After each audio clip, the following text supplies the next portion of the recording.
Moi, je pense que c'est du menu fruitin, disons les choses. Ça n'engage que moi. Je suis le dossier depuis dès le début.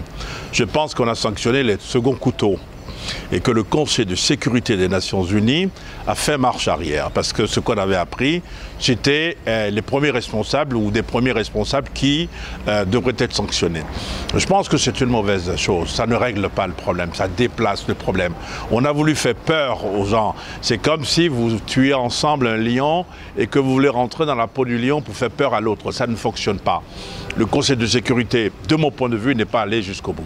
N'est pas allé là où il fallait aller. Alors, on a sanctionné 3 personnes. Et on a fait exprès, on a voulu faire l'équilibre probablement en sanctionnant quelqu'un du HCUA, mais en plus, ce n'est pas un responsable, c'est un homme d'affaires plutôt, Amadou. Et puis, de l'autre côté, on dit, bon, si on sanctionne les ex-rebelles, il faut sanctionner aussi du côté des groupes pro-gouvernementaux. On sanctionne quelqu'un Amadou, connu au bataillon. Et puis, ensuite, on dit, mais attends, mais ils ne sont pas seuls. Il y a des gens qui ne sont pas dans le processus de paix d'Alger, mais qui ont été acceptés, c'est-à-dire qui ont été pris dans un wagon pour rentrer dans le processus. Il faut les sanctionner. Et on sanctionne Ousmane de la CPA. Donc je pense que, franchement, ce n'est pas ça qui va régler la situation. Au départ, ce qu'on avait appris, c'était de hauts responsables de ces mouvements qui devaient être sanctionnés. Mais là, malheureusement, ce sont des seconds couteaux. Des seconds couteaux, on peut demander ce qu'on peut leur reprocher, c'est vrai. Si on voulait lancer un signal fort, de mon point de vue, ce n'était pas à ceux-là qu'il fallait s'attaquer. Donc vous pensez que cette sanction est sans effet?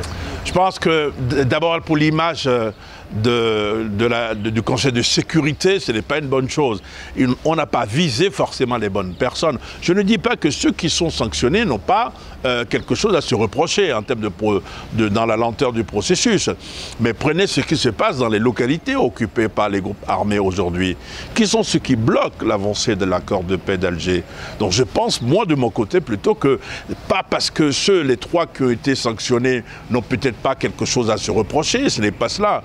Mais je dis, on a mis tout ce temps pour ça, je dirais que l'éléphant est arrivé avec un pied cassé.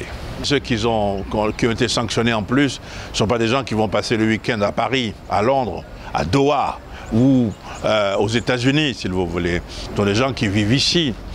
Donc, de ce point de vue également, je ne vois pas en quoi ça peut jouer. Ça peut jouer un rôle sur la psychologie, une psychologie du groupe, etc.